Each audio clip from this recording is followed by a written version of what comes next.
আশ্বিনের শারদ প্রাতে বেজে উঠেছে আলোকমঞ্জরি। ধরণীর বহিরাকাশে অন্তরিত মেঘমালা, প্রকৃতির অন্তরাকাশে জাগরিত জ্যোতির্ময়ী জগৎমাতার আগমন বার্তা। আনন্দময়ী মহামায়ার পদধ্বনি অসীম ছন্দে বেজে ওঠে, রূপলোক রসলোকে আনে নবভাবুবাণীর সঞ্জীবন।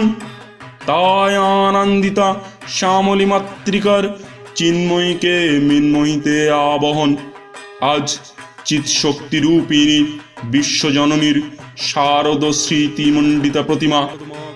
শরতের আকাশে সূর্যিমামার মিষ্টি হাসি আর খণ্ড খণ্ড মেঘের আনাগোনা, মন যেন মৌন হয়ে ওঠে।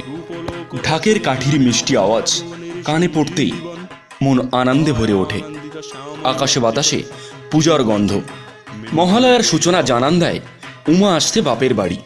চারিদিকে পূজার আমেজ।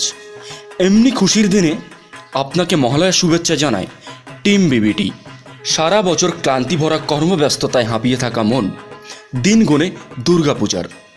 বছরের পর বছর চলে আসা সেই আনন্দময় দিনগুলি মিষ্টি স্মৃতি হয়ে থাকে সবার, যা কেউ কখনোই হারাতে চায় না। হাঁটি হাঁটি পা পা করে ফেলে আসা ছেলেবেলার সেকাল থেকে বেড়ে ওঠা একাল স্মৃতির পাতায় গেঁথে রাখি আপনি আমি আমরা সবাই।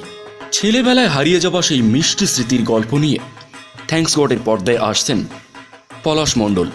প্রায় 24 বছর আগে মহালয়ার দিনগুলি কেমন ছিল পলাশ মণ্ডলের, জানতে হলে অবশ্যই চোখ রাখুন team BBT presents thanks god YouTube চ্যানেলে, অথবা এই ভিডিওর উপরে দেওয়া লিঙ্কে গিয়ে আমাদের YouTube channel thanks god visit করুন। অবশ্যই সাবস্ক্রাইব করে পাশে থাকুন, কারণ থ্যাঙ্কস গড মানে মন যেখানে কথা বলে।